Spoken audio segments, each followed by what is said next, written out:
ప్రభు అయిన యేసుక్రీస్తు ప్రశస్త నామమున ఇమ్మానుయేల్ పరిచర్యల పక్షముగా మీకు మా శుభములు. ప్రభు కృప మరియు మీ అందరి ప్రార్థనల వలన ఇమ్మానుయేల్ పరిచర్యల ద్వారా అనేకులు ఆశీర్వదింపబడుటకు ప్రభు తన దాసుడైన పాస్టర్ రాజశేఖర్ గారికి బయలుపరిచిన అనేక ఆత్మీయ సత్యాలను గిల్బోవా అనబడు క్యాసెట్స్ పరిచర్య ద్వారా మీకు అందించడానికి సంతోషించుచున్నాం. ఈ సందేశము ద్వారా మీరు ఆశీర్వదింపబడాలని, అనేకమైన మేలులు పొందుకోవాలని, ఇతరులకు మీరు ఆశీర్వాదకరంగా ఉండాలని నిత్యము మేము ప్రార్థించుచున్నాము. ఈ రాత్రి కూడా మీ సన్నిధానంలోకి మేము వచ్చాము. మీ ప్రియ బిడ్డలు మనుషుల్ని చూడాలని కానీ, మనుషుల మాటలు వినాలి అనే ఉద్దేశం కానీ వారితో లేకుండా, మహిమగల దేవా మిమ్మల్ని చూడాలని, మీ మాటలు వినాలని ఆలోచన ప్రతి వారిలో కూడా మీరు పుట్టించండి. మీ వాక్యమునకు మీ ప్రజలకు మధ్యన అభ్యంతరాన్ని కలిగించే ప్రతి సాతాను సంబంధమైన క్రియని, మానవ జ్ఞానాన్ని, మానవ అధికారాన్ని మీ నామంలో గర్దిస్తున్నాను తండ్రి. మీ వాక్యాన్ని అర్థం చేసుకోగలిగిన వారు ఉన్నారు, అర్థం చేసుకోలేని వారు కూడా ఉన్నారు. ప్రతి వారికి మీ మాట అర్థమవు రీతిగా నా నోట మీ మాట ఉంచుమని మీ బంగారు పాదముల మీద నా శిరస్సు వంచి నమస్కరిస్తున్నాను. మీ నామం మహిమపరచబడాలి, ఘనపరచబడాలి, మీ బిడ్డలు దీవించబడాలి. మీరే కార్యం జరిగించమని యేసుక్రీస్తు ప్రశస్త నామమున ప్రార్థించి వేడుకుంటున్నాను తండ్రి. ఆమేన్. అందరూ గట్టిగా చెప్దాం ఆమేన్. ఇంకా గట్టిగా.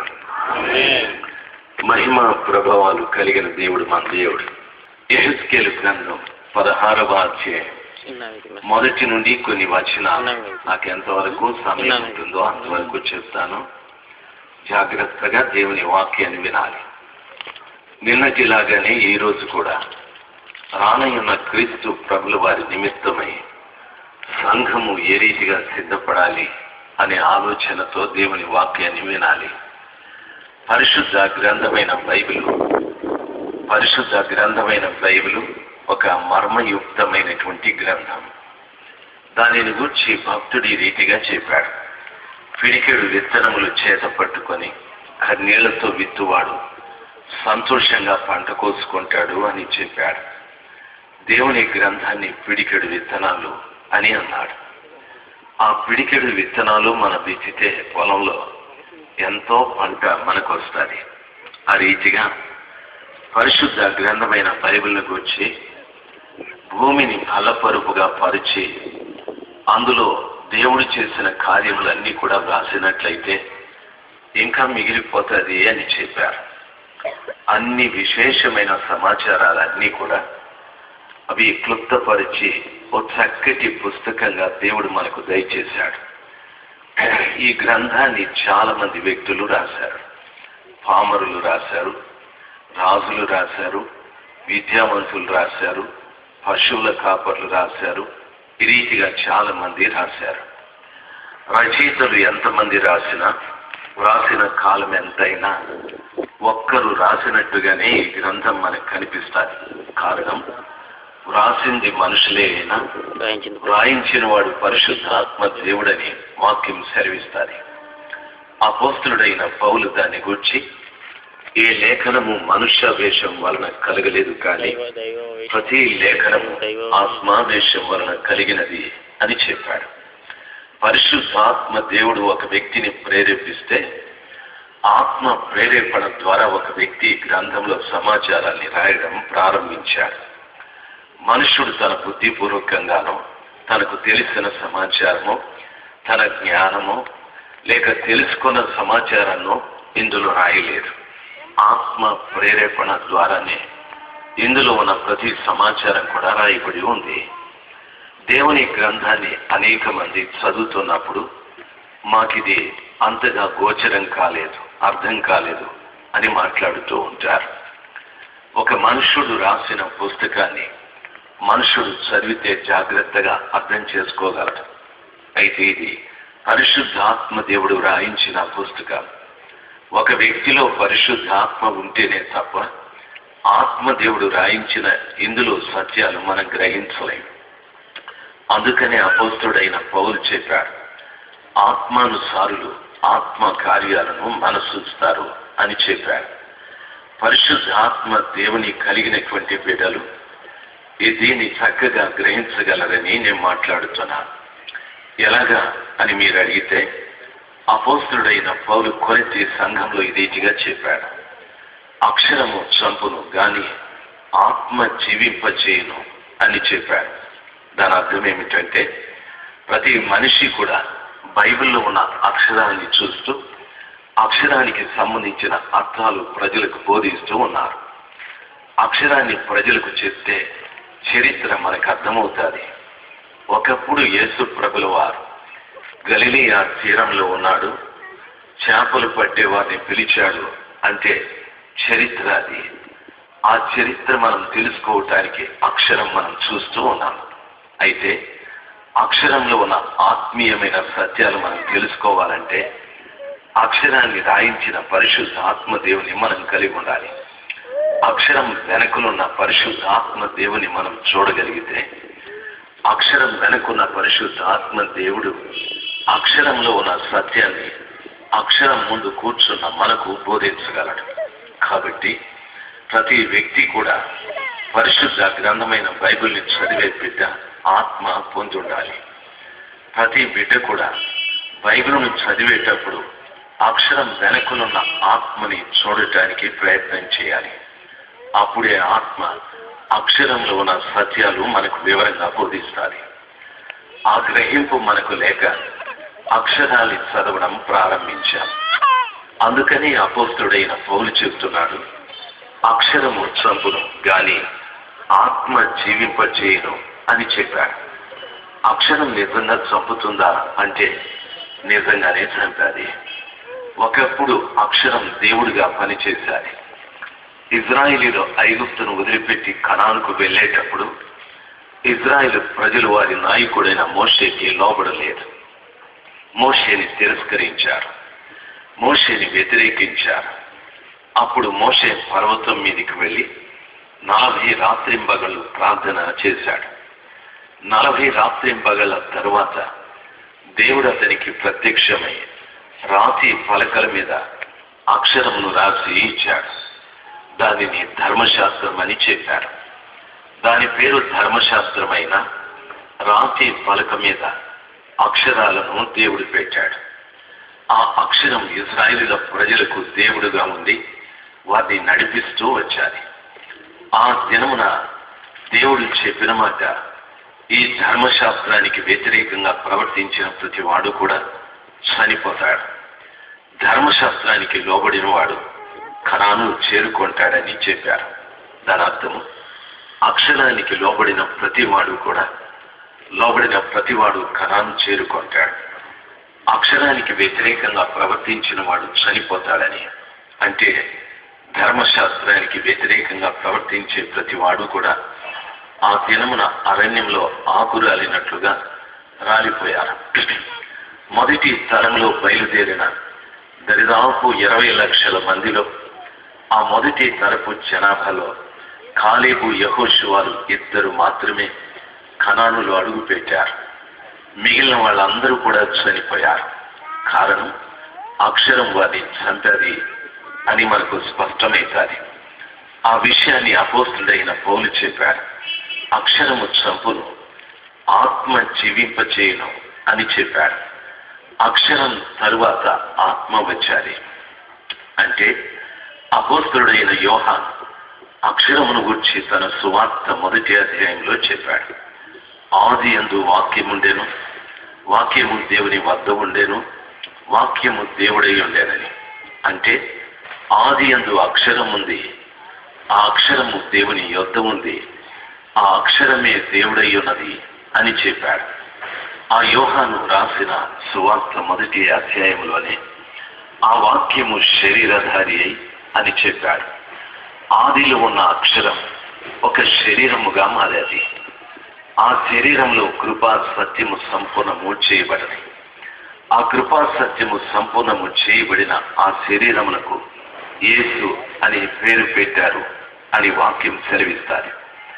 ఆదిలో ఉన్న అక్షరం 2000 సంవత్సరాల క్రిందట ఒక శరీరముగా మారి మనుషుల పాపముల నిమిత్తమై కపాలమని అర్థమిచ్చే గొంగుతా కొండపైన సిలువలో తన ప్రాణాన్ని పెట్టాడు. ఆ తరువాత అరిమత యోసేపు సమాధిలో యేసుని పాతిపెట్టారు. ఆయన 3వ దినమున తిరిగి లేచి 40 రోజులు అనేక మందికి కనిపించి ఒలీవల మనబడే పర్వతం మీద నుండి ఆరోహణుడై ఆయన వెళ్ళిపోతూ ఉన్నాడు. అప్పుడు శిష్యులు గలిలీలు దరిదాపు 120 మంది ఆ ఒలీవల మనబడే పర్వతం మీద దగ్గర నిలబడి చూస్తున్నప్పుడు ప్రభు వారితో ఈ రీతిగా చెప్పాడు, నేను వెళతాను, పరిశుద్ధాత్మను మీ కొరకు నేను పంపుతాను, మీరు వెళ్ళి యెరూషలేములో కనిపెట్టండి అని చెప్పాడు.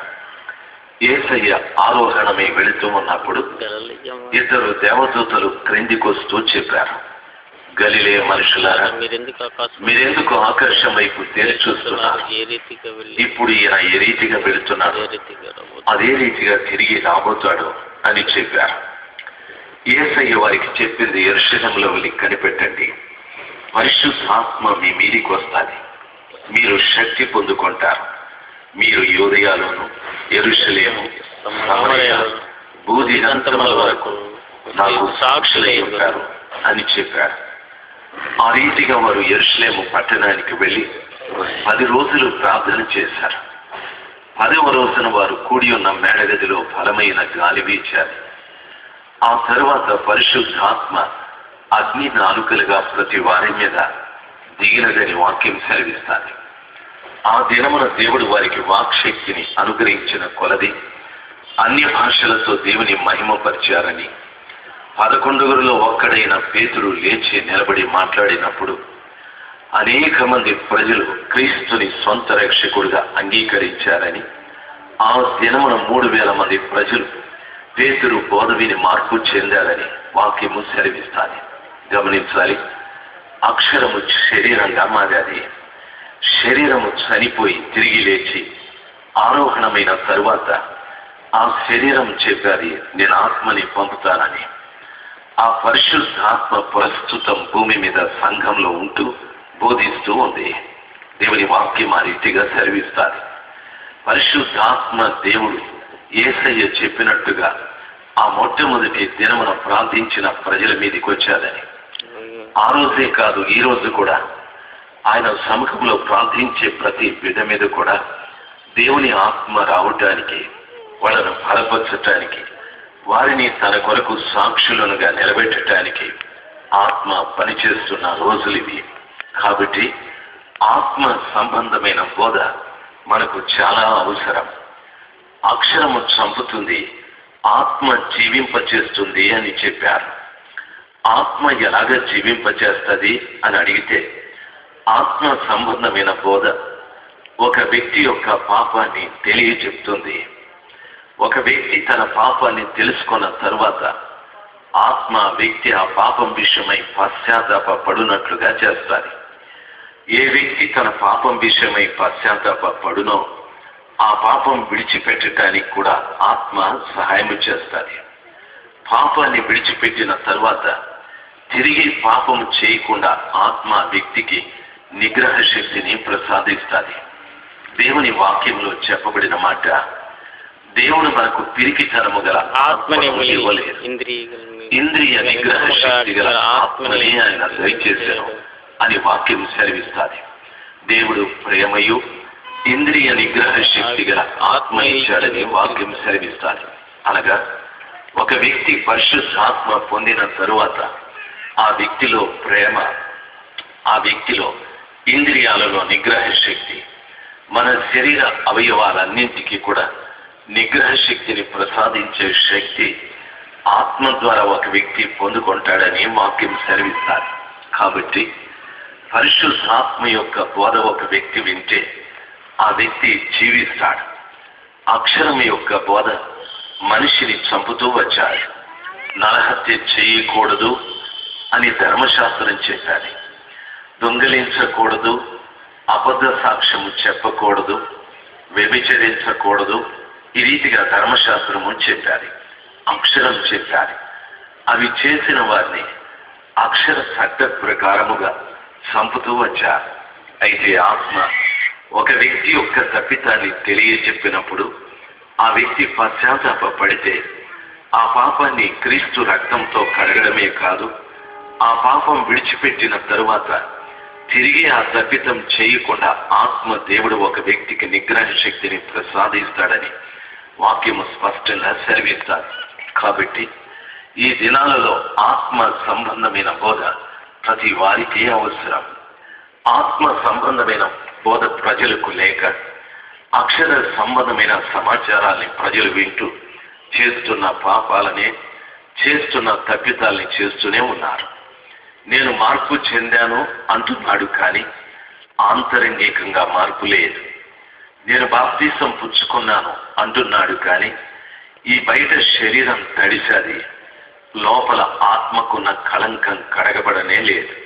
ఈ రీతిగా మార్పు లేని ఒక జీవితాన్ని జీవిస్తూ నేను మార్పు చెందాను అని కొన్ని కార్యక్రమాలు పాటించి మార్పు చెందానని మాట్లాడుతూ ఉన్నాను. అది నిజంగానే అబద్ధం. నీ మార్పులో ఏమాత్రము కూడా కొత్తదనం కనిపించడం లేదు. దేవుని వాక్యం ఆ రీతిగా సెలవిస్తారు. ఈ రోజున ఏ సంఘానికైనా యేసు నా దేవుడని చెప్పుకునే ప్రతి వారికి కూడా ఆత్మ సంబంధమైన బోధ చాలా అవసరం. అది లేకపోతే మనం నిజంగా మార్పు చెందలేము. క్రీస్తు అనే పెళ్లి కుమారునికి పెళ్లి భార్యలుగా కావటానికి మనము సిద్ధపడను లేము. రాత్రి సమయమందు యెహెజ్కేలు గ్రంథం 16వ అధ్యాయం అందులో ఉన్న కొన్ని సమాచారాలు మనం తెలుసుకోవటానికి ప్రభు మనకు సహాయం చేయని. మరియు యెహోవా వాక్కు నాకు ప్రత్యక్షమై ఇలాగూ సెలవిచ్చెను, నరపుత్రుడా, యెరూషలేము చేసిన హేయ కృత్యములను గూర్చి దానికి నీవు ప్రకటించాలి అని చెప్పాడు. ఆ రీతిగా ప్రకటించుము. ప్రభు అయిన యెహోవా యెరూషలేమును గూర్చి ఈ మాట సెలవిచ్చుచున్నాడు. నీ ఉత్పత్తియు నీ జననము కనానీయుల దేశ సంబంధమైనది. నీ తండ్రి అమోరీయుడు, నీ తల్లి హిత్తీయురాలు. నీవు పుట్టిన నాడు నీ నాభి సూత్రము కత్తిరించబడలేదు.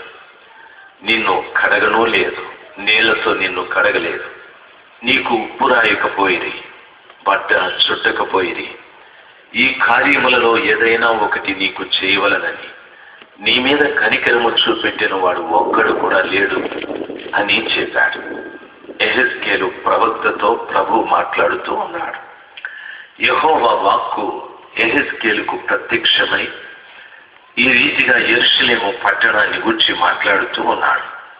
నన్ను గమనించవలసిన విషయం, యెహెజ్కేలు అను మాటకు అర్థం ఏమిటంటే దేవుని చేత, యెహోవా చేత బలపరచబడిన వాడు అని అర్థం. యెహెజ్కేలు ఒక ప్రవక్త. పరిశుద్ధ గ్రంథమైన బైబిల్లో చాలా మంది ప్రవక్తలు ఉన్నారు. కొందరిని పెద్ద ప్రవక్తలు అన్నారు, కొందరిని చిన్న ప్రవక్తలు అన్నారు. చిన్నవారైనా పెద్దవారైనా ప్రవక్త ప్రవక్తే. అయితే యెహెజ్కేలుకి యెహోవా వాక్కు ప్రత్యక్షమయ్యాది అని వాక్యం సెలవిస్తాది. మన పితరుల కాలంలో ప్రజలను నడిపించడానికి దేవుని యొక్క శ్రేష్టమైన ఉద్దేశం ప్రజలకు తెలియచెప్పడానికి దేవుని వాక్యమే ప్రత్యక్షమవుతూ వచ్చాది ప్రవక్తలకి. అయితే ఆ దినమున ప్రవక్తలు, ఈ దినాన ప్రవక్తలకు మారుగా దైవ సేవకులు. దైవ జనాంగమా, ఈ రోజున కూడా దేవుని వాక్య ప్రత్యక్షత ఒక దైవ సేవకుడికి కావాలి అంటే ఓ ప్రవక్త అనుభవం మనకుండాలి. మన పితరుల కాలంలో ప్రవక్తలు ప్రభు దగ్గర కన్నీరు కార్చి ప్రార్థించేవారు. ఏ ప్రజలకు తాను ప్రవక్తో ఆ ప్రజలకు నేనేం చెప్పాలని దేవుడి దగ్గర మొరపెట్టేవారు. దేవుని వాక్యం వారికి ప్రత్యక్షమైన తరువాత ప్రవక్త తనకు ప్రత్యక్షమైన వాక్కును తీసుకెళ్లి ఆ ప్రజలతో ఈ రీతిగా చెప్పేవాడు. ఇశ్రాయేలీయులారా, యెహోవా వాక్కు సెలవిచ్చున్నదేమనగా అని మాట్లాడేవారు. ప్రవక్త ఎప్పుడు కూడా దేవుడు చెప్పిన మాటకు మరొక్క మాట కలపడమో లేక తనకు తెలిసిన సమాచారం చెప్పడమో తన జ్ఞానాన్ని ప్రత్యక్షపరచడము ఇటువంటివి ఏవి కూడా చేయడం. ప్రభువు తనతో ఏం మాట్లాడాడో ఆ మాటలు తప్ప మరొక విషయాన్ని అందులో కలపడు. అందుకని ఆ దినములలో ప్రవక్త అంటే ప్రజలు చాలా భయపడేవారు. ప్రజలే కాదు, ప్రభువులు పరిపాలకులు కూడా భయపడేవారు. ప్రవక్త పట్టణంలోనికి వస్తున్నాడంటే రాజులు ఈ రీతిగా అడిగేవారు, ప్రవక్త గారు మీరు సమాధానంగా వస్తున్నారా అని అడిగేవారు. కారణం, దేవుడు ఈ పట్టణాన్ని గురించి ప్రజలను గురించి ఈ ప్రవక్తకి ఏం చెప్పాడో అని భయపడేవారు. దైవ జనాంగమా, ఈ రోజున దైవ సేవకులంటే చాలా మందికి భయం లేదు. కారణం ఏమిటి అంటే దేవుడు చెప్పిన సమాచారం ఈ రోజున ప్రజలకు చెప్పేవారు అరుదైపోయారు. ఈ రోజున బాగా గమనించవలసిన విషయం, ప్రజలకు చెప్పే మాటలన్నీ తమ సొంత ఉద్దేశాలు, ఎంతో సొంత ఆలోచనలు, సొంత సిద్ధాంతాలు ఇలాంటివి ప్రజలకు బోధిస్తూ ఉన్నారు. ఆ కారణాన ప్రజల మధ్యలో పాపభీతి, దైవభీతి నశించిపోయాలి. చూడండి, 7 గంటలకు ప్రార్థన అంటే మీరెందుకు 10 గంటలకు వస్తున్నారు తెలుసా? దైవభీతి లేదు, పాపభీతి లేదు. ఎందుకు ఆ రీతిగా మనలో లేదో తెలుసా? మీరు వింటున్న వాక్యంలో స్వచ్ఛదనం లేదు. దేవుడు చెప్పిన ఆ అసలైనటువంటి వాక్యం ప్రజలలోకి వెళితే ఖచ్చితంగా వాక్యం దేవుడే కాబట్టి ఆ వ్యక్తిలో పాపభీతిని పుట్టిస్తాది, ఆ వ్యక్తిలో దైవ భీతిని పుట్టిస్తాది. ఈ రోజున ప్రభు పాదాల చెంత కన్నీరు కాచి కనిపెట్టి ఈ ప్రజలకు నేనేం చెప్పాలి అని అడిగేవారు అరుదైపోయారు. ఏ కొందరో, అందరూ కాదు. దైవ జనాంగమా, యెహెజ్కేలు అను మాటకు దేవుని చేత బలపరచబడిన వాడని. ఎవరికి దేవుని వాక్యం ప్రత్యక్షత కలుగుతుంది అంటే దేవుని చేత బలపరచబడిన వారికి మాత్రమే. చాలా మంది మాట్లాడుతూ ఉంటారు సేవకులు, దేవుడు నన్ను పిలిచాడు అని అంటారు. దేవుని పిలుపు మంచిదే. దేవుడు నేను పిలిచిన తరువాత దేవుడు నేను బలపరచాలి. మోషేని దేవుడు పిలిచాడు, ఐగుప్తుకు వెళ్ళు, ఐగుప్తులో ఉన్న ప్రజలను విడిపించడానికి ఇది సమయం, వెళ్ళు అని చెప్తే మోషే తన బలహీనతను చెప్పాడు. నాకు నోటి ఫరోతో నేను మాట్లాడలేను, ఫరో అంటే నాకు భయమని. దేవుడు ఆ వ్యక్తిని బలపరిచాడు. ఏడి, నీ చేతిలో ఉన్న కర్రను కింద పడవేయమన్నాడు. ఆ వ్యక్తి కర్రను కింద పడవేస్తే సర్పమైపోయాది. ఇప్పుడు అంటున్నాడు ప్రభు, ఆ తోకను పట్టుకోమని. ఆ తోక పట్టుకోగానే తిరిగి కర్ర అయిపోయాది. అతని బలపరిచాడు. ప్రభు అన్నాడు, నీ ఛాతీ మీద కుడి చేతి నుంచుకో, బయటికి తీయమని. ఆ చేతిని బయటికి తీస్తే కుష్టు వ్యాధి వచ్చాది. ప్రభు తిరిగి చెప్పాడు, నీ చేతిని తిరిగి ఛాతీ మీద ఉంచుకోమని.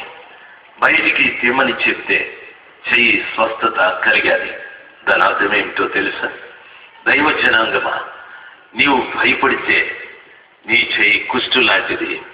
నీవు భయపడితే నీ చేతిలో ఉన్న కర్రే నీకు పామవుతుంది. నీవు చేసే పనే నీకు వ్యతిరేకమవుతుంది. నీవు మాట్లాడే మాటే నీకు నష్టాన్ని కలిగిస్తాది. భయపడకు. దేవుడు పిలిచాడు, అయితే బలపరిచి పంపించాడు. పేతురు, నాతో రా, యోహాను నన్ను వెంబడించు, మిమ్మల్ని మనుషుల్ని పట్టే జాలరులుగా చేస్తాను అని చెప్పి 3.5 సంవత్సరం వారిని తనతో పాటు ఉంచుకొని పరిశుద్ధాత్మ చేత బలపరిచి ఆ తరువాత పంపించాడు. దైవ సేవకులు ఇక్కడ ఎవరైనా ఉంటే ప్రభు నన్ను పిలిచాడు అనేది మంచిదే, అయితే ప్రభు నిన్ను బలపరిచాడా అనేది కూడా 2వ ప్రశ్న. నా 3వ ప్రశ్న, ప్రభు నిన్నెక్కడికి వెళ్ళమన్నాడు? ప్రభు నిన్ను ఏ పని చేయమన్నాడు? సువార్తికుడా, బోధకుడా, ఉపదేశకుడా, సంఘ కాపురియా, ప్రార్థించేవాడుగానా, పరిచర్య చేసేవాడుగానా? ఇవేమీ తెలియడం లేదు.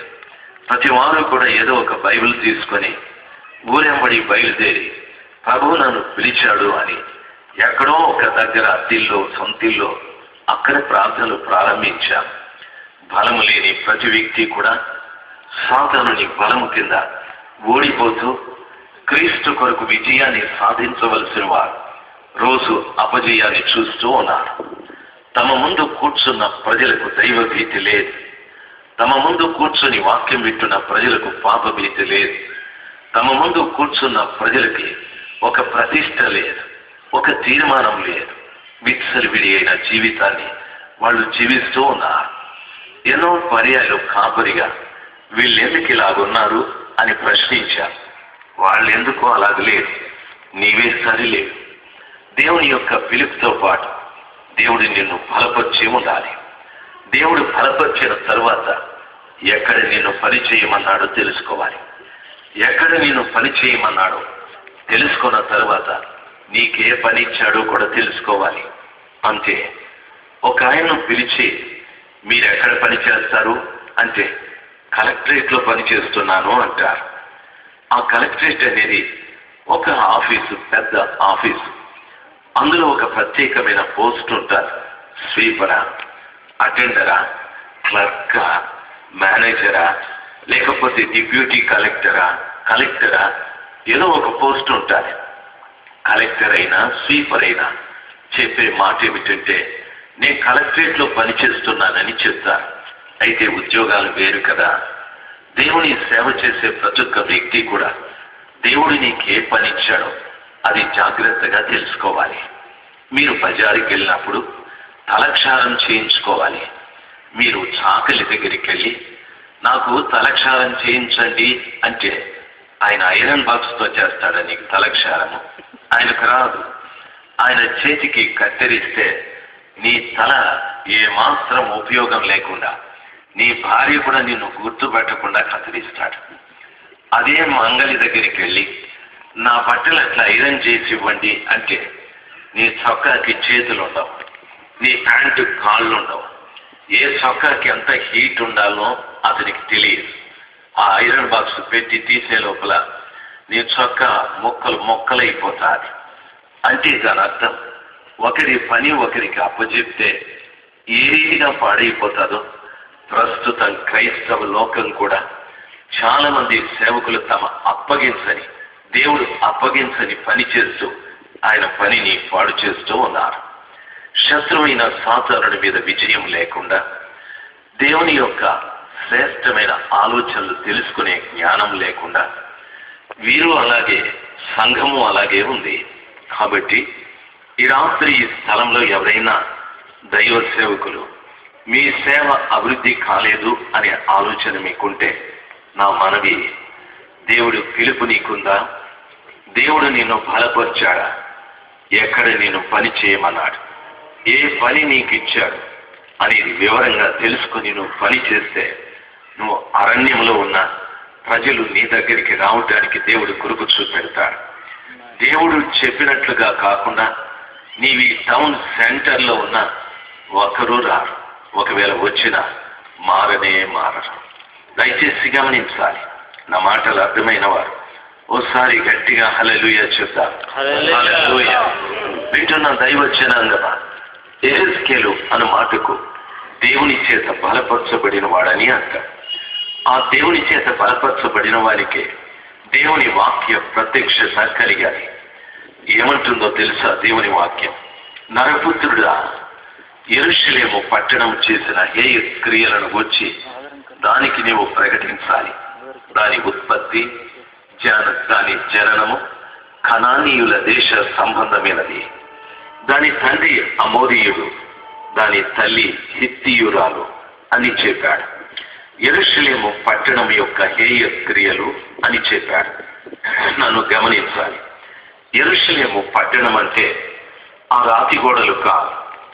పట్టణంలో నివాసము చేస్తున్న ప్రజల యొక్క హేయ క్రియలను గురించి దానికి ప్రకటించమని చెప్పాడు. యెరూషలేము అను మాటకు అర్థం ఏమిటంటే విశ్రాంతి అని అర్థం.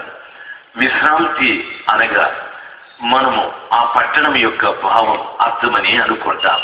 అయితే యేసయ్య దరిదాపు 2012 సంవత్సరాల క్రిందట ప్రజల ఎదుట నిలబడి ప్రయాసపడి భారము మోసుకుంటున్న సమస్తమైన ప్రజలారా, నా దగ్గరికి రండి, నేను మీకు విశ్రాంతిని కలుగజేస్తాను అని చెప్పాడు. పాపముతో పాప భారముతో శత్రువైన సాతానుడి కాడి కింద జీవిస్తూ పాడైపోతున్నటువంటి మనల్ని చూసి నా దగ్గరికి రండి, నేను మీకు విశ్రాంతిని కలుగజేస్తాను అని చెప్పారు. చరిత్ర ప్రకారముగా యెరూషలేము పట్టణాన్ని గుర్చిన ప్రవచనమే హెచ్చరికే. ఆధ్యాత్మికంగా ఎవరా యెరూషలేము అంటే నీవే. పాప భారాన్ని వదిలిపెట్టి యేసయ్య ఇచ్చిన విశ్రాంతిని కలిగిన నీవే ఆ యెరూషలేము పట్టణం. ఆ యెరూషలేము పట్టణంలో దేవాలయం ఉంది. నీలో కూడా ఒక దేవాలయం ఉంది. నా యేసయ్య ఈ రీతిగా చెప్పాడు, మనుషులు కట్టిన హస్తకృత్యములను నేను నివాసము చేయను. నేను ఏర్పాటు చేసుకున్న దేవాలయం మానవ హృదయం అని చెప్పాడు. నీలో కూడా దేవాలయం ఉంది.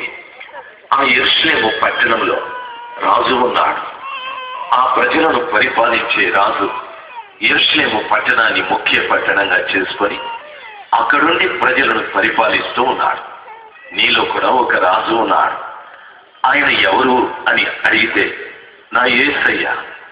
నా యేసయ్యని గురించి పరిశుద్ధ గ్రంథమైన బైబిల్ రీతిగా సెలవిస్తాడు. ఆయన రాజులకు రాజు, ప్రభులకు ప్రభు, వైద్యులకు పరమ వైద్యుడు, భూపతులకు అధిపతి, జీవులకు అంతిమ న్యాయాధిపతి అని ప్రభుని గురించి చెప్పాడు. రాజులకు రాజు అయిన యేసయ్య నీలో ఉన్నాడు అని స్పష్టంగా సెలవిస్తారు. యెరూషలేములో దేవాలయం ఉంది. నీలో కూడా దేవాలయం ఉంది. యెరూషలేములో రాజు ఉన్నాడు. నీలో కూడా రాజు ఉన్నాడు.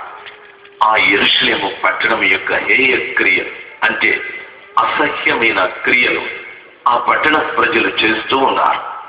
నీలో కూడా హేయ క్రియలు ఉన్నాయి. ఈ రోజున నీలో ఉన్న హేయ క్రియలను గురించి మాట్లాడుతూ అక్కడ చెప్పబడిన మాట, నీ ఉత్పత్తి నీ జననము కనానీయుల దేశ సంబంధమైనది అని చెప్పాడు. కనానీయులు అనే మాట మనం వింటూనే శాపగ్రస్తమైన జనమని మనకు అర్థమే కాదు.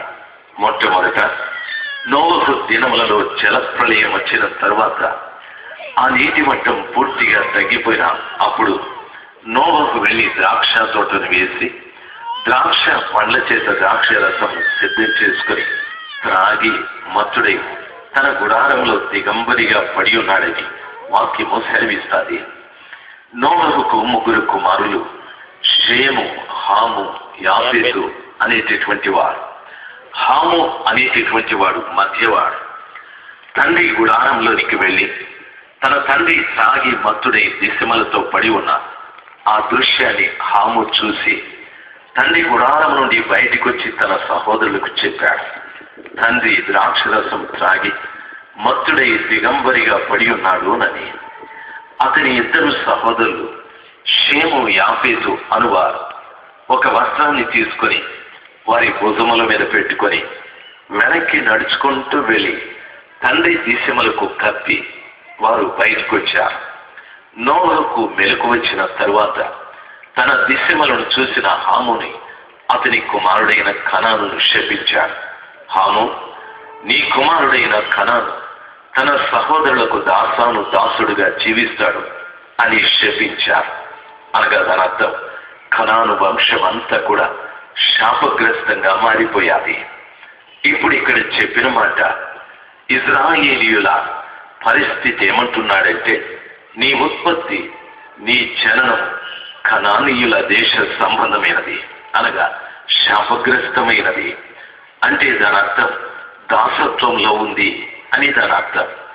ఈ రోజున చూడండి, క్రైస్తవులు అనబడే చాలా మంది దేవాలయానికి వస్తున్నారు కానీ బానిసత్వం నుండి విడిపించబడ్డం లేదు. కొందరు పాపమనే బానిసత్వం, కొందరు వ్యాధికి బానిసలైపోయారు, కొందరు రుణాలకు బానిసలైపోయారు. అప్పులు అప్పులు అప్పులు. కొంతమంది అసమాధానం, కొంతమంది అనైక్యత. విమోచించే దేవుని సముఖంలో ఉన్నారు కానీ బానిసత్వం ప్రజల్ని విడిపించలేదు. బానిసత్వం నుండి ప్రజలు బయటికి రాలేకపోతూ ఉన్నారు. వింటున్న దైవ జనాంగమా, ఆలోచించవలసిన సమాచారం. ఏ కారణం అని అడిగితే హాము తన తండ్రి దిశమలను చూసి వెళ్ళి తన సహోదరులకు చెప్పాడు. దాని అర్థం ఏమిటో తెలుసా? ఈ రోజున చాలా మంది దేవుని నమ్ముకున్న బిడ్డలు చేయవలసిన పని ప్రభువు చెప్పారు. మీరు సర్వలోకానికి వెళ్ళండి, సర్వ సృష్టికి సువార్తను ప్రకటించమని. ఆ పని చేయడం లేదు. సంఘాలలో ఈరోజు జరుగుతున్న పని ఏమిటో తెలుసా? నా మీద ఇంకొకరికి, ఇంకొకరి మీద ఇంకొకరికి, ఇంకొకరి మీద ఇంకొకరికి, ఈ రీతిగా ఒకరి మీద ఒకరు చాడీలు చెప్పుకుంటూ ఉన్నారు. ఒకరిని గురించి ఇంకొకరు చెడుగా మాట్లాడుకోవడం ప్రారంభించారు. హాము తన తండ్రిని గురించి తన సహోదరులకు చెప్పినట్టుగా సంఘంలో ఉన్నటువంటి మనం ఒకరిని గురించి ఒకరు చెడు వార్తలు చెప్పుకుంటూ ఉన్నాం. ఆ కారణాన మనం దాసులైపోయాం. ఆ కారణాన మనం బానిసలైపోయాం. ఆ కారణాన ఎన్నో మనల్ని దాసుల్నిగా చేసుకుని అవి పరిపాలన చేస్తూ ఉన్నాయి. వింటున్న దైవ జనాంగమా, గమనించవలసిన విషయం, నీ జననం అంటే తల్లి గర్భంలో నువ్వు పుట్టావు అన్నవే, అది వదిలిపెట్టు. సహవాసంలోకి వచ్చిన తరువాత తిరిగి జన్మించానంటున్నావు చూడు, ఆ జన్మ, నీ ఉత్పత్తి అంటే నువ్వు ఎదుగుతున్న ఎదుగుదల, ఈ రెండు కూడాను కనానీయుల దేశ సంబంధమైనదే.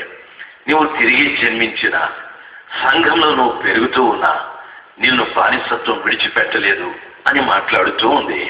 దైవజనాంగమా, ఈ స్థలంలో కూర్చున్నటువంటి నీవు జాగ్రత్తగా ఆలోచన చేయి. దేవుని సముఖంలో నీవు పుట్టి పెరుగుతున్న నీవు ఈ బానిసత్వం లేకుండా స్వతంత్రుడిగా బ్రతుకుతున్నావా? నేను సంతోషంగా ఉన్నానండి, నాకు రుణాలు లేవు, నాకు రోగాలు లేవు, నాకు సమస్యలు లేవు, నాకు ఇబ్బంది లేదు అని చెప్పగల బిడ్డ ఎవరు? ప్రతి వారు కూడా ఏదో ఒక సమస్యని చెప్తూనే ఉన్నారు. ప్రతి వారు ఏదో ఒక దానికి బానిసలై బ్రతుకుతూనే ఉన్నారు. ఆ విషయాన్ని పరిశుద్ధ గ్రంథమైన బైబిల్లో ప్రవక్త అయిన యెహెజ్కేలుకు ప్రభువుల వారు చెప్తూ ఉన్నారు. వింటున్న దైవ జనాంగమా, ఈ రాత్రి సమయమందు గమనించవలసిన సమాచారం, ఎప్పుడు కూడా ఒకరి మీద ఒకరికి కొండలు చెప్పకూడదు. నీ సొంత ఇంటి వారి మీద కూడా, నీ సొంత తండ్రి మీద, లేక నీ సొంత తల్లి మీద, నీ తోడబుట్టిన వారి మీద, ఎవరి మీద కూడా ఒకరి మీద ఒకరు నేరాలు తప్పులు చెప్పుకోకూడదు. ఆ రీతిగా చెప్పినట్లయితే మరొకటి నిన్ను దాసత్వంలోకి తీసుకుంటాడు, ఏదో నిన్ను పీడించడం ప్రారంభిస్తాడు. దాని నుండి మనం తప్పించుకోలేము.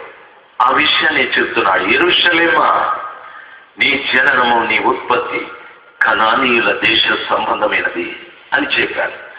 రెండవ మాట అంటున్నాడు, నీ తండ్రి అమోరీయుడు అని చెప్పాడు.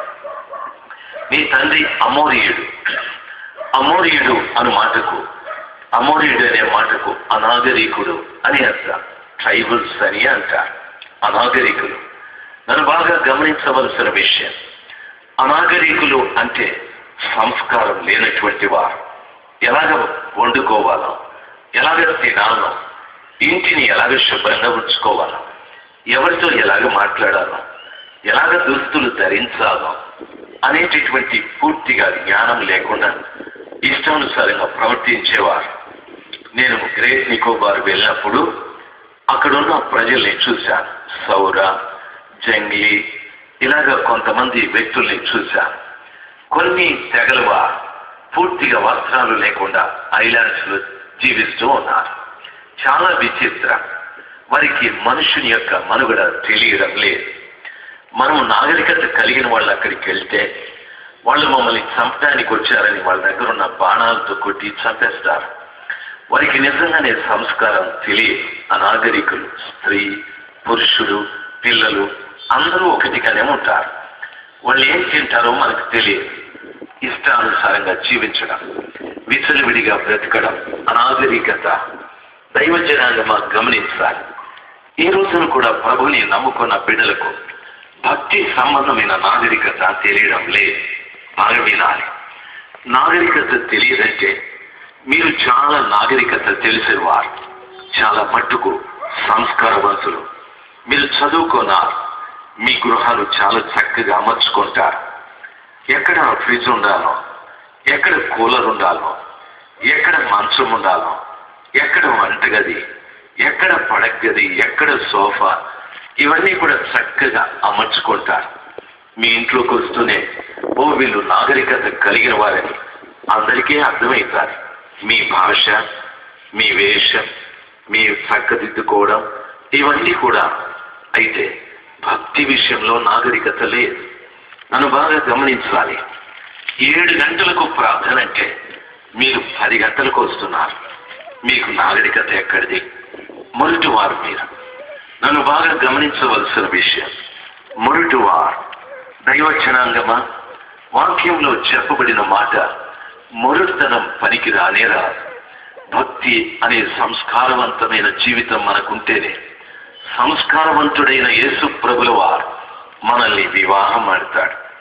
మొరటుతనం మనకుంటే ఎవడు పెళ్లి చేసుకుంటాడు? పాస్టర్ గారికి ఒక అబ్బాయి ఉన్నాడు. ఆయన డెహ్రాడూన్లో చదువుతూ ఉన్నాడు. ఎక్కడో అండమాన్ నుండి ఒక మొరటి అమ్మాయిని తీసుకొచ్చి పెళ్లి చేసుకో బాబు అంటే ఏమంటాడు తెలుసా? నేను డెహ్రాడూన్లో చదువుకున్నాను, నాకు హిందీ వచ్చు, ఇంగ్లీష్ వచ్చు, తమిళం వచ్చు. ఈ మనిషి మొరటిది, ఎవడు పెళ్లి చేసుకుంటాడు అని అంటాడు. బాబు, ఆమె స్త్రీనే కదా, పెళ్లి చేసుకో పర్వాలేదంటే ఆయన ఒప్పుకోడు. కారణం ఏమిటో తెలుసా? మొరటుతనం. ఆమెకి ఎలాగ బట్టలు ధరించాలో తెలియదు. అసలు పళ్ళే దోమలు. ఆ చుట్టంతా కూడా ముళ్ళు ముళ్ళుగా ఉన్నాయి. చూడటానికి చాలా వికారంగా ఉంటారు. దైవ జనాంగమా, దయచేసి గమనించాలి. మీరు సంస్కారవంతులే లోకరీతిగా, నాగరికత ఎరిగిన వారే లోకరీతిగా. భక్తి నాగరికత మీకు తెలియడం లేదు. భక్తి నాగరికత లేని మిమ్మల్ని నాగరికత కలిగిన యేసయ్య పెళ్లి చేసుకునే ప్రసక్తి లేదు. నన్ను బాగా గమనించవలసిన విషయం, ప్రభు సెలవిచ్చాడు, సత్యము మిమ్మలను స్వతంత్రులుగా చేయనునని. మనము సంఘంలోకి వచ్చి కూడా బానిసలుగా బ్రతుకుతూ ఉన్నాం. సత్యం మిమ్మల్ని స్వతంత్రులుగా చేయనన్నాడు. సత్యం ఎవరు అంటే దేవుని వాక్యమే సత్యమని వాక్యం సెలవిస్తారు. వారం వారం వాక్యం వింటున్నాము. ఆ వాక్యం మనల్ని స్వతంత్రులుగా చేయటానికి మన తప్పితాన్ని మనకు చెప్తూనే ఉంది. అయితే మనం లోబడటం లేదు. ఆ వాక్యానికి విధేయత చూపెట్టడం లేదు. చూడండి, అనాగరికత, ఈ మొరటుతనం అనేది ఇప్పుడు కూడా చూడండి. వాక్యం వింటూనే ఉన్నాం, లేచి వెళ్ళిపోతూనే ఉన్నాం. దీన్ని ఏమంటారో తెలుసా? అనాగరికత. నాగరికత లేనటువంటి ఈ వ్యక్తులను క్రీస్తు అనే పెళ్లి కుమారుడు ఎలాగ పెళ్లి చేసుకుంటాడు? ఒక శరీరంలో ఉన్న మనిషి సంస్కారవంతం కాని ఓ స్త్రీని పెళ్లి చేసుకోమన్నప్పుడు అసహించుకుంటాడే. నా దేవుడు ఎలాగ మనల్ని పెళ్లి చేసుకుంటాడు? ప్రార్థన అంటే అందరూ కళ్ళు మూసుకోవాలి. అయితే కొంతమంది గుడ్ల గోపలాగా కళ్ళు తెరుచుకొని చూస్తూ ఉంటారు. ఇది నాగరికత అంటారా? కానే కాదు. వాక్యం చెప్తూ ఉంటే జాగ్రత్తగా గ్రంథాన్ని తెరిచి చూడాలి. చాలా మంది నిద్రపోతూ ఉంటారు. అది నాగరికత అంటారా? ఒకనాటికి కాదు, సమయానికి ప్రార్థనకు రాము. ప్రార్థన అంటే కళ్ళు మూసుకోం. వాక్యం అంటే వినం. వాక్యం చెప్పేటప్పుడు కొంతమంది పాటలు రాసుకుంటూ ఉంటారు. పాటలు పాడేటప్పుడు కొంతమంది బైబిల్లో ఆ పెన్ను తీసుకొని మార్క్ చేసుకుంటూ ఉంటారు. మొరటోళ్ళు. ఈ మొరటు జనాంగాన్ని ఒక్కనాటికి యేసయ్య పెళ్లి చేసుకునే ప్రసక్తి లేదు. ఇలాంటి వారి కొరకు నా యేసు ప్రభులు వారు వచ్చే ప్రసక్తి లేనే లేదు. అలాంటి వారిని వివాహం చేసుకుంటాడనే ఆ ఆలోచన లేనే లేదు. నీవెలాగా ఒక అనాగరికురాలను పెళ్లి చేసుకునవో, ఒక అనాగరికుడిని పెళ్లి చేసుకునవో, నా యేసయ్య కూడా అంతే. వింటున్న దైవ జనాంగమా, నీ జననము, నీ ఉత్పత్తి కనాలీయ దేశ సంబంధమైనది. నీ యొక్క తండ్రి అమోరీయుడు, మొరటువాడు, మొరటుత. ఒక వ్యక్తిని అడిగితే ఎన్ని సంవత్సరాలైంది మీరు ప్రభుని నమ్ముకొని అంటే ఆయన అంటాడు 10 సంవత్సరాలు. ఇప్పుడు వెనక్కి చూడండి, ఒక అమ్మ వస్తూ ఉంది, ఇప్పుడు ప్రార్థనకు వస్తుంది. నాగరికత అంటారా? మొరటుతనం. దయచేసి గమనించవలసిన విషయం. ఆ అమ్మగారిని అడిగితే నేను 20 సంవత్సరాలైంది ప్రభుని నమ్ముకొని అంటారు.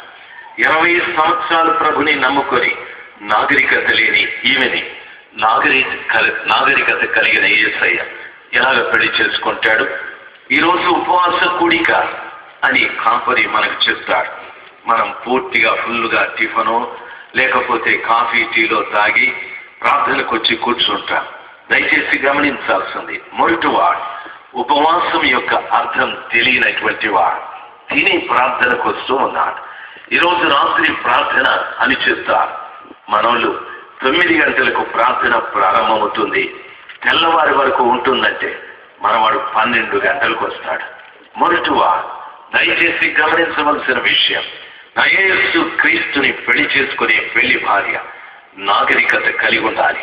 భక్తి సంబంధమైన నాగరికత నీకు లేకపోతే మొరటువాడమైన నిన్ను, మొరటు దానమైన నిన్ను, ఎన్ని సంవత్సరాల నుండి నీవు సంఘంలో ఉన్నా, ఏ సంఘంలో నీవున్నా, క్రీస్తు ప్రభుల వారి పెళ్లి భార్యల కాలేం. ఈ రోజైనా 10 గంటలకు ప్రార్థన అంటే కనీసం 9:50కి దేవుని మందిరంలోనికి వచ్చావా?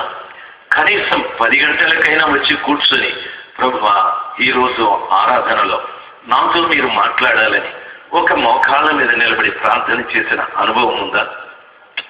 కనీసం నీ కుటుంబంలో కుటుంబ ప్రార్థన ఉందా? కనీసం నీ కుటుంబంలో వారందరూ కూడా దేవుని మందిరానికి వస్తున్నారా? లేదే, నీ కుటుంబంలో కుటుంబ ప్రార్థన లేదు, దేవుని సహవాసానికి వచ్చేటటువంటి అలవాటు లేదు. మీ ఇంటి ఆయన పేరు పేతురు, నీ పేరేమో సారమ్మ, నీ కొడుకు పేరేమో యాకోబు, నీ కూతురు పేరేమో ఇస్సాయి, రాహేలు, అన్ని బైబిల్లో పేర్లే. అయితే దేవుని మందిరానికి మాత్రం రావడం లేదు. దాన్ని ఏమంటారు? మొరటుతనం అంటారు. కొంతమంది తల్లిదండ్రులు అంటారు, మా పిల్లలు ఈరోజు ట్యూషన్కు వెళ్ళారు, స్పెషల్ క్లాస్కు వెళ్ళారు. మొరటుతనం. దేవుని మందిరాన, దేవుని సముఖంలో ఆరాధించవలసిన బిడ్డలు ఎక్కడెక్కడో తిరుగుతూ ఉన్నారు. ఏదో ఒక్కరోజు ఆ తల్లి తండ్రి వచ్చాక, మా బిడ్డ కొరకు ప్రార్థించండి. మా బిడ్డ మా మాట వినడం లేదు, వినదు. ఎందుకంటే నీవు క్రమంలో పెంచలేదు.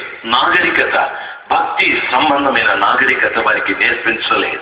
దైవజనాంగమా, దేవుని వాక్యం సెలవిస్తారు, ఎక్కడ 2-3 కూడి నా నామమును స్తుతిస్తారో వారి మధ్యలో నేను ఉంటానని ప్రభుల వారు సెలవిచ్చారు. మన మధ్యలో ప్రభు ఉన్నాడు అని ఇంగిత జ్ఞానం లేకుండా ఓ సెల్ ఫోన్ తీసుకొని స్టైల్ గా హలో హలో అని తెయ్యంలాగా మాట్లాడుతూ ఉంటాం. నాగరికత ఎక్కడుంది నీకు? దయచేసి గమనించవలసిన విషయం, నాగరికత లేని జనాంగాన్ని యేసు ప్రభుల వారు పెళ్లి చేసుకునే ప్రసక్తి లేనే లేదు. నా మాటలు అర్థమైనవా? ఒకసారి గట్టిగా హల్లెలూయా చెప్దాం. హల్లెలూయా. ఇంకా గట్టిగా చెప్దాం. హల్లెలూయా. వాక్యం సెలవిస్తారు, నీ ఉత్పత్తిని జననము చూడగా కనానీయుల దేశ సంబంధమైనది. నీ తండ్రి అమోరీయుడు, నీ తల్లి హిత్తీయురాలు అని చెప్పారు. నీ తల్లి హిత్తీయురాలు అనగా దాని అర్థం, హిత్తీయురాలు అను మాటకు జగడగొండి అని అర్థం. పోట్లాడే తత్వం కలిగింది. సంఘానికి పోట్లాట ఉండకూడదు. నన్ను బాగా గమనించవలసిన విషయం, ఈరోజు ఎక్కడ చూసినా పోట్లాటలే. సారా కొట్లు చూడండి, పక్క పక్కనే పెట్టుకొని హాయిగా ఉన్నారు. కిరాణా కొట్లు చూడండి, పక్క పక్కనే పెట్టుకొని హాయిగా ఉన్నారు. సినిమా హాళ్ళు చూడండి, పక్క పక్కనే పెట్టుకొని హాయిగా ఉన్నారు. క్రైస్తవ సంఘాలు చూడండి, పోట్లాడుకొని చచ్చిపోతున్నారు. ప్రక్కనున్న విజయవాడ ఓసారి చర్చి డెడికేషన్ కొరకు నన్ను పిలిచారు. అది సింగ్ నగర్. ఆ ప్రాంతానికి వస్తే ఆ చర్చిలో కూర్చున్నాను. ఇలాంటి మే మాసమే ఓ 2 పాటలు వినిపిస్తున్నాయి. అక్కడ వాళ్ళు పాడే పాటలు, బయట నుండి పాటలు ఈ సంఘంలోకి వినిపిస్తూ ఉన్నాయి. వీళ్ళు పాటలు పాడిన తర్వాత అయ్యగారు వాక్యం చెప్తారు అన్నారు. నేను నిలబడితే శబ్దం ఎక్కువగా ఉంది. ఆ పాస్టర్ గారిని చెప్పాను, ఇక్కడ ఇంకో పాట పాడించి మీరు వెళ్ళి వాళ్ళను కొంచెం రిక్వెస్ట్ చేయండి, ఆ గొట్టాలు ఉంటాయి కదా వాటిని కాస్త మన చర్చి దగ్గర నుండి అక్కడ తప్పించమని చెప్పండి అని. పాస్టర్ గారు ఏమంటారు తెలుసా? నో ప్రాబ్లం అయ్య గారు, వాడు మనకు ఒక గొట్టమే పెట్టినాడు, నేను 2 గొట్టాలు పెట్టాను వానికి అంటాడు. వాడు ఒక గొట్టం దయ్యము, వీడు 2 గొట్టాలు దయ్యం. నీకు అర్థమైతే ఉందా? గొట్టాల ఫైటింగ్ మీరు బాగా గమనించాల్సింది. గొట్టాల ఫైటింగ్. అప్పటి నుండి సింగ్ నగర్ అంటే నాకు చాలా అసహ్యం అనిపించాలి. నాకే కాదు, దేవుడు కూడా అసహించుకుంటాడు. తర్వాత పెజ్జోనపేట అనే ఒక ప్రాంతానికి పిలిచినారు. విజయవాడ సిఎస్ఐ వాళ్ళు పిలిచినారు. అక్కడికి వెళితే కరెక్ట్ గా వాళ్ళు చాలా పంచువల్, చాలా సిస్టమేటిక్ గా ఉంటుంది. వాళ్ళది టైం చాలా కరెక్ట్ గా వాళ్ళు చేస్తారు. ఓ 2-3 పాటలు పాడి నన్ను వాక్యం చెప్పమన్నారు. నేను లేచి నిలబడే లోపుగా నా ఎదురుగా పెట్టేసినారు పెద్ద స్పీకర్ బాక్స్. ఓయమ్మో, నేను మాట్లాడేది నాకే వినిపించలేదు. వాళ్ళని అడిగాను, సార్ వీళ్ళని ఆఫ్ చేయండి అన్నది. వాళ్ళు అంతేనండి అంటాడు ఈ మనిషి. అంతే అంటే నేనేం చేయాలా చెప్పండి సార్ వెళ్ళి అంటే, వీళ్ళు వెళ్ళి రిక్వెస్ట్ చేసుకుంటే వాళ్ళు అంటారు, ఈ రోజు మా ఉపవాస కూటం, మీ కూటం కోసం మా ఉపవాస కూటం మేము మానుకుందామా? మీరే మానుకోండి అన్నారు. అమ్మో, బాగా గమనించాల్సింది, అది ఉపవాస కూటము, ఇది పబ్లిక్ మీటింగ్. పబ్లిక్ మీటింగ్, ఉపవాస కూటం 2 ఫైటింగ్ లో ఉన్నాయి. మీకు అర్థమవుతా ఉన్నాయా? 2 ఫైటింగ్ లో ఉన్నాయి. దేవుడు వీటిని అంగీకరిస్తాడా?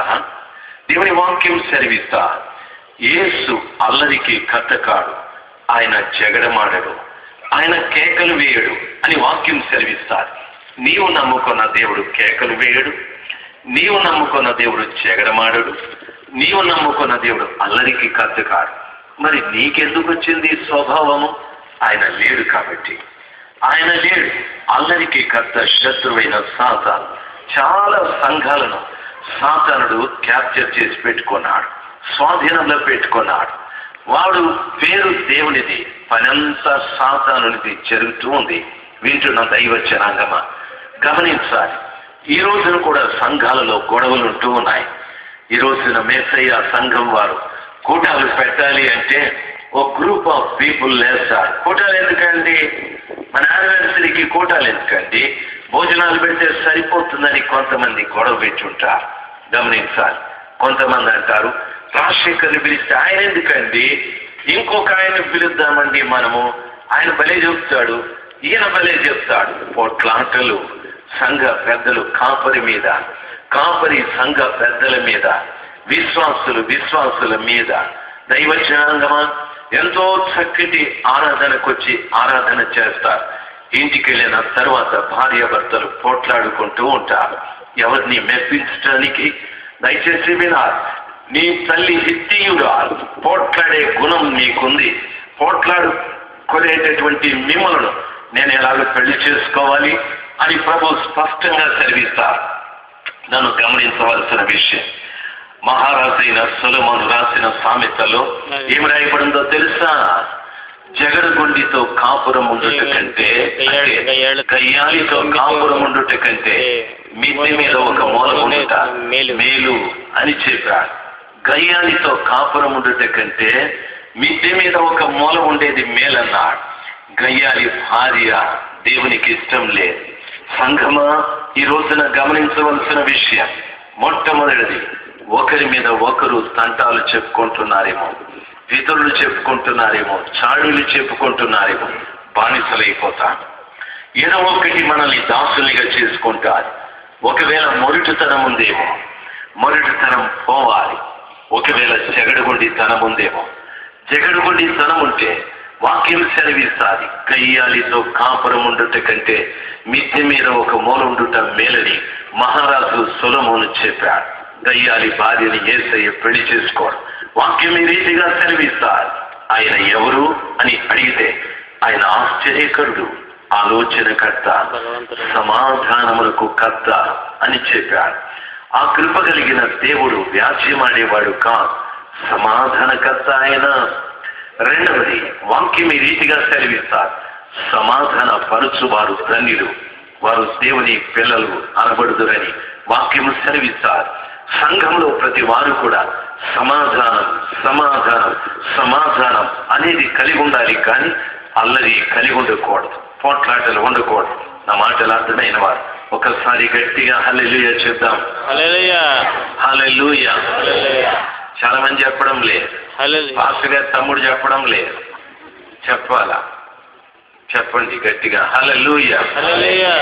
చెప్పరా మీరు? అపోజిషన్ పార్టీ లాగా ఉన్నారు నాకు.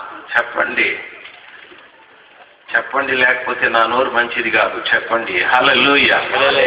అది సమాచారం. మీరు చెప్పరా? బుద్ధుడు లాగా కూర్చున్నారు. చెప్పండి హల్లెలూయా.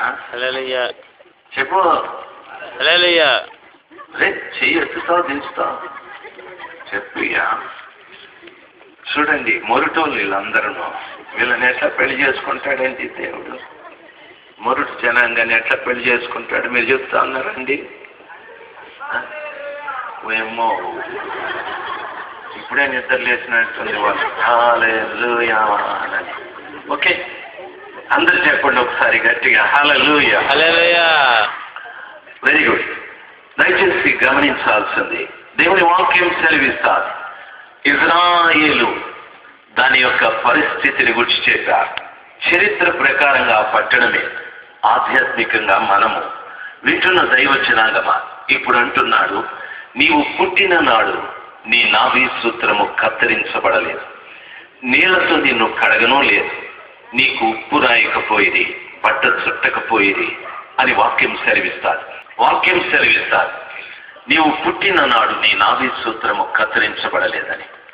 చాలా మంది తల్లులు ఇక్కడున్నారు. మీరు ఒక బిడ్డకు జననం ఇచ్చినప్పుడు, మీరు ప్రసవించిన బిడ్డకు తల్లికి నాభి సూత్రము అంటుకట్టబడి ఉంటారు. అక్కడున్న వైద్యులు నాభి సూత్రాన్ని కత్తిరించి తల్లిని బిడ్డను వేరు చేస్తారు.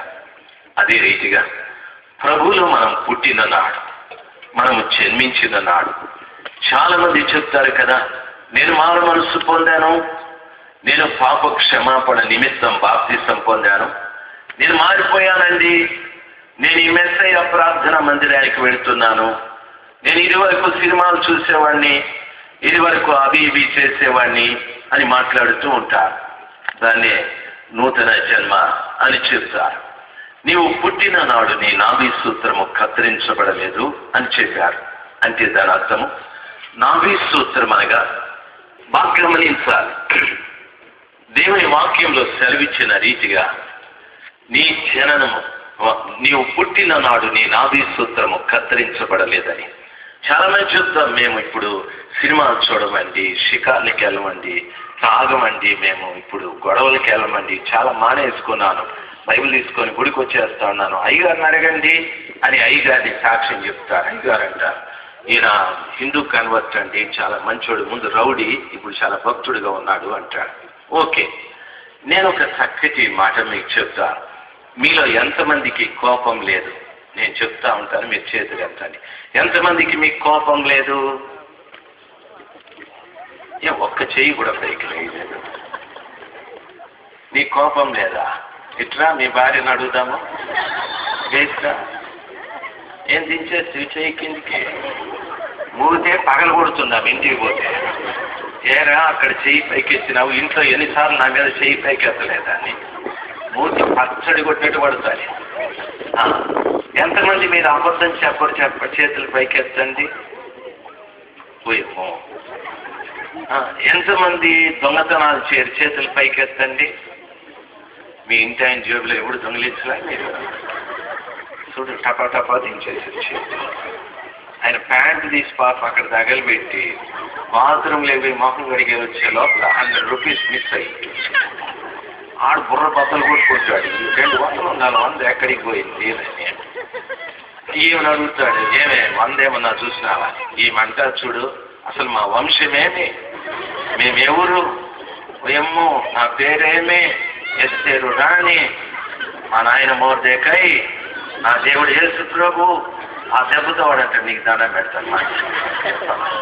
ఈమె చరిత్ర అంతా చెప్తాను, కొట్టేసిందేమో వాస్తవమే, అసలు చెప్పరు కదా ఈ మనిషి.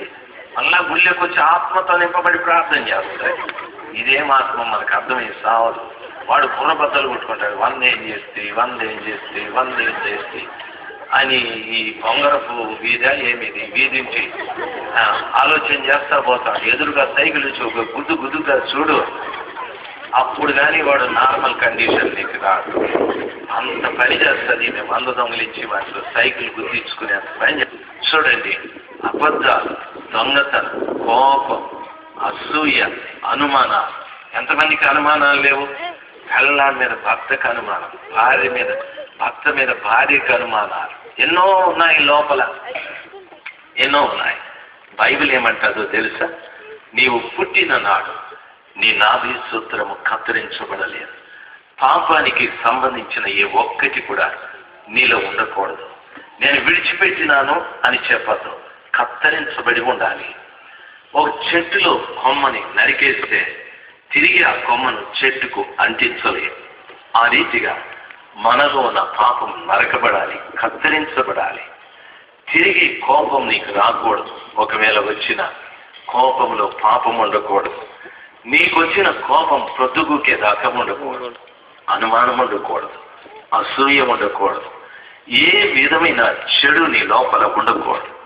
అందుకని భక్తుడు సెలవిస్తాడు, నీలో ఏదైనా చెడిపోయిన వేరు మొలిచిందేమో జాగ్రత్తగా నువ్వు చూసుకోవాలి అని చెప్పాడు. మనల్ని మనం ఎప్పుడు పరీక్ష చేసుకోవాలి. ఎందుకో తెలుసా? యేసయ్యని గురించి మాట్లాడేటప్పుడు ఆయన పాప శరీరాకారముతో పుట్టారు, కానీ ఆయనలో పాపం లేదు అన్నది. ఆ పాపం లేని ఆయన రక్తముతోటే మనల్ని కడిగి శుద్ధీకరించి పవిత్రులుగా చేశాడు. మనలో కూడా పాపం ఉండకూడదు. అంటే దాని అర్థం పాపము లేని వారినే పరిశుద్ధుడైన దేవుడు పెళ్లి చేసుకుంటాడు తప్ప పాపం ఉన్నవారిని ఆయన ఎలాగ పెళ్లి చేసుకుంటాడు? అందుకే వాక్యము సెలవిస్తాది, నీ నాభి సూత్రము కత్తిరించబడలేదు అన్నది. ఎందుకు ఆ పదం ఉపయోగించారంటే, భక్తుడైన దావీదు అంటాడు, నా తల్లి గర్భంలో నేను పుట్టిన నాడు పాపముతోనే నా తల్లి నన్ను కనియను. దయచేసి వినాలి, నా తల్లి గర్భంలో నేను పుట్టిన నాడు నేను పాపంతో పుట్టానని దావీదు భక్తుడు చెప్తూ ఉన్నాడు. అంటే తల్లిలో నుండి మనకు పాపము సంక్రమించాదని, అది పూర్తిగా కత్తిరించబడాలి. నాభి సూత్రము కత్తిరించబడిన తర్వాత తల్లి నీవు వేరుపడ్డట్టుగా తల్లిలో నుండి వచ్చిన పాపము కూడా నీవు కత్తిరించి పాపము నుండి వేరుపరచబడాలి అని దాని అర్థం. ఎన్నిసార్లు మనము ప్రభువు వాక్యం విని, ప్రభువా ఈ తప్పుని క్షమించు, ఈ తప్పితముంది క్షమించమని రోజువారీ ఎన్నో తప్పుల కొరకు మనం క్షమాపణ అడుగుతూ ఉంటాం, క్షమిస్తాడు. అయితే ప్రభు నేను పిలిచే అవకాశాలు ఉండవు. వింటున్న దైవచన వాక్యం ఆ రీతిగా సెలవిస్తాడు, మీరు జాగ్రత్తగా వినాలి. రెండవ అంటున్నాడు, నేను నీళ్లతో కడగను లేదు అని చెప్పారు. నీళ్లతో కడగబడతామంటే దాని అర్థం, ఒక వ్యక్తి పాపం విషయమై పశ్చాత్తాపడ్డ తరువాత ఆ వ్యక్తి నీళ్లతో కడగబడాలంటే బాప్తీసాన్ని తీసుకోవాలి. బాప్తిస్మం ఎందుకు అంటే, పేతురు అంటున్నాడు, పాప క్షమాపణ నిమిత్తము ప్రతివాడు యేసుక్రీస్తు నామమున బాప్తిస్మము పొందాలి అని చెప్పాడు. దాని అర్థం ఏమిటంటే, నా పాపాలు క్షమించబడ్డాయి అనే నిర్ధారణ కోసం బాప్తిస్మం నేను తీసుకోవాలి. నా పాపాలు క్షమించబడ్డాయి అనే నిర్ధారణ ఒక వ్యక్తి బిఏ చదువుకున్నాడంటే ఆ వ్యక్తి రాసుకుంటాడు, నారాయణ బిఏ అని రాసుకుంటాడు. ఇంకొక ఆయన వెంకటస్వామి బిఏ అని రాసుకోలేదు, చదవలేదు. కాబట్టి ఆ రీతిగా ఒక వ్యక్తి పాప క్షమాపణ ప్రభు ద్వారా పొంది ఉంటేనే తాను బాప్తిసం తీసుకోవాలి. బాప్తిస్మం తీసుకున్న తర్వాత కూడా పాపం ఉందంటే నీవు తీసుకున్న బాప్తిసానికి అర్థం లేదు, ఆ నీళ్లతో నీవు కడగబడలేదు అని దాని అర్థం. రెండవది, బాప్తిసాన్ని గురించి వాక్యం ఈ రీతిగా సెలవిస్తారు. దమస్కులో దైవ దర్శనం కలిగిన సౌలు ఆ తిన్నని దనబడిన వీధిలో ఒక ఇంట కూర్చొని 3 రోజులు ఉపవాసం ఉండి ప్రార్థన చేస్తూ ఉన్నాడు. దేవుడు అననీయాతో మాట్లాడి అతని దగ్గరికి వెళ్ళి అతనితో మాట్లాడమన్నప్పుడు అననీయ అంటున్నాడు, సౌల సహోదరుడా, లేచి బాప్తిస్మం తీసుకొని నీ పాపాలు కడుక్కో అని చెప్పాడు. బాప్తిస్మం ఎందుకు అంటే పాపాలు కడుక్కోవటానికి. ఏ పాపాలు ప్రభు మనల్ని క్షమించాడో ఆ పాపాలన్నీ కూడా కడుక్కోవటానికి బాప్తిస్మం. మూడవది, గలతీ పత్రిక 3:27లో క్రీస్తులోనికి బాప్తిస్మము పొందిన మీరందరూ క్రీస్తును ధరించి ఉన్నారు అని వాక్యం సెలవిస్తారు. బాప్తిస్మం ఎందుకంటే ఇంతకాలం పాపం చేసి పాపపు పురుషుడైన సాతానుని కలిగి జీవించాం. క్రీస్తు ప్రశస్తమైన రక్తంతో కడగబడిన తరువాత పాపపు పురుషుడు ప్రక్కకు వెళ్ళిపోయాడు. తిరిగి ఆ పాపం మనకు అంటకుండా, పాపం మనం చేయకుండా బాప్తిస్మం అను కార్యక్రమం ద్వారా క్రీస్తును మనం ధరించుకోవాలని వాక్యం సెలవిస్తారు.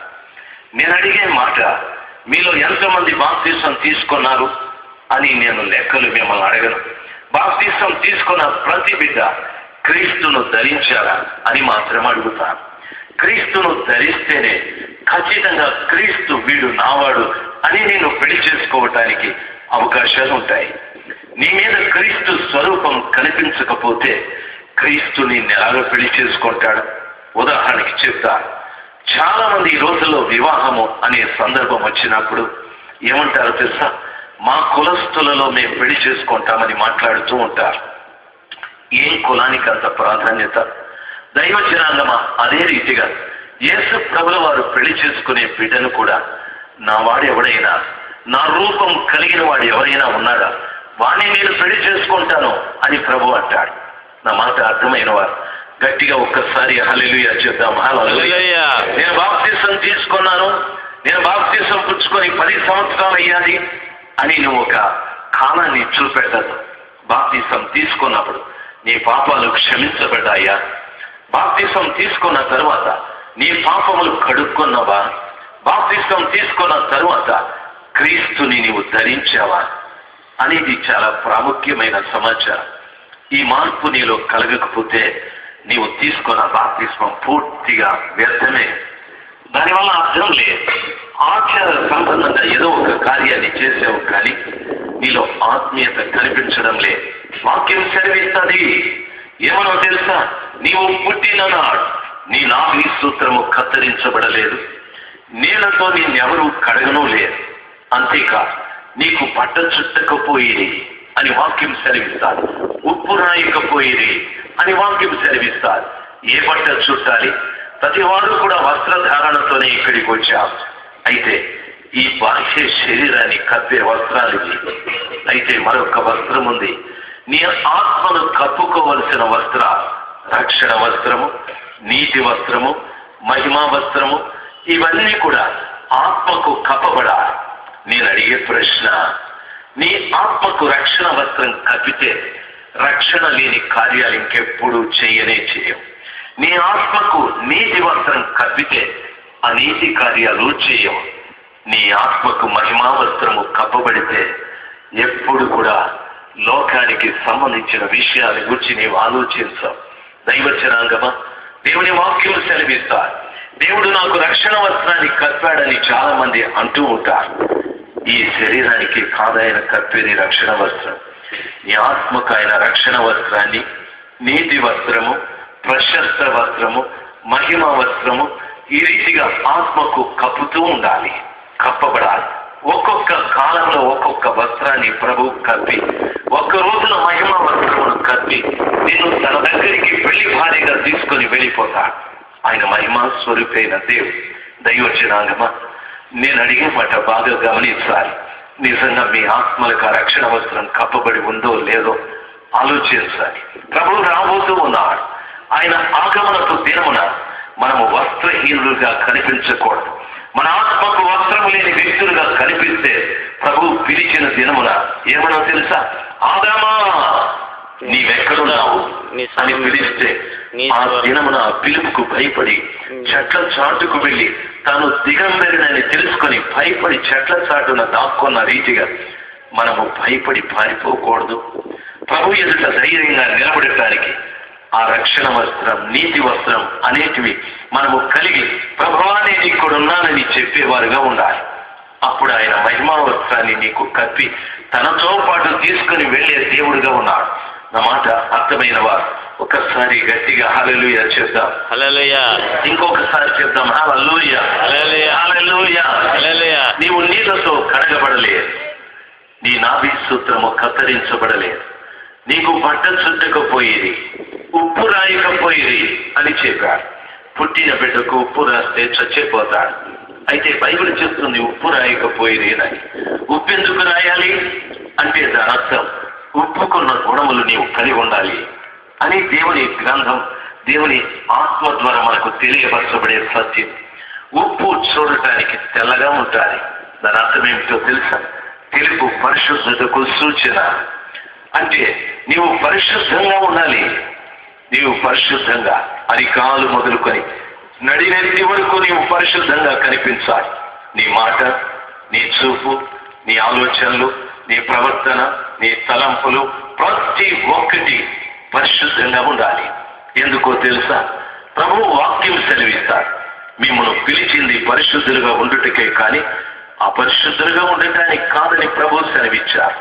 రెండవది, నేను పరిశుద్ధుడైన గనుక మీరును పరిశుద్ధులయ్యుండుడి అని చెప్పారు. మూడవది, పరిశుద్ధత లేకుండా ఎవరూ దేవుణ్ణి చూడలేరు అని చెప్పారు. కాబట్టి క్రైస్తవ సంఘమా, ఈ రాత్రి సమయమందు ఉప్పు రాయకపోయేది అనగా పరిశుద్ధత చాలా అవసరం. కొంతమందికి నోటిలో పరిశుద్ధత ఉంటుంది కానీ చూపులో పరిశుద్ధత ఉండదు. కొంతమందికి నోటిలో పరిశుద్ధత ఉంటుంది, క్రియలలో పరిశుద్ధత ఉండదు. దయచేసి గమనించవలసిన విషయం, అది కాలు మొదలుకొని నడినేసి వరకు పరిశుద్ధత కలిగి మనం జీవించడం చాలా మంచిది. వింటున్న ప్రియ తల్లి, నా ప్రియమైన తల్లి, ఉప్పు రాయకపోయేది అనగా రెండవది, ఉప్పు పదార్థమును చెడనివారు. మీకు బాగా తెలుసు, పచ్చళ్లలో తరువాత చేపలలో ఉప్పు కలుపుతూ ఉంటారు, పదార్థాన్ని చెడనివారు. దానర్థం దేవుని వాక్యం సెలవిచ్చిన రీతిగా నీ ద్వారా ఎవ్వరూ చెడిపోకూడదు.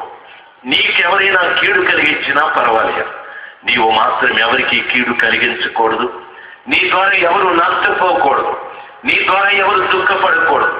దేవుని వాక్యం సెలవిస్తారు, దూషణకు ప్రతి దూషణ అయినను కీడుకు ప్రతి కీడైనను చేయకూడదు అని వాక్యం సెలవిస్తారు. కీడు అనుభవించి మేలు చేయి అని వాక్యం సెలవిస్తారు. క్రైస్తవ సాంప్రదాయము లేక క్రైస్తవ సిద్ధాంతం ఏమిటంటే, నిన్ను దూషించిన వారిని దూషించకూడదని, నీకు కీడు చేసిన వారికి కీడు చేయకూడదు, మేలే చేయాలి అని వాక్యం సెలవిస్తారు. మూడవది, ఉప్పుకున్న గుణం ఏమిటంటే, నీళ్ళలో వేస్తే వెంటనే కరిగిపోతారు అనగా దాని అర్థం కరిగే గుణం మనకు ఉండాలి. క్రైస్తవుడు అనబడే ప్రతి వ్యక్తికి కూడా కనికరం ఉండాలి.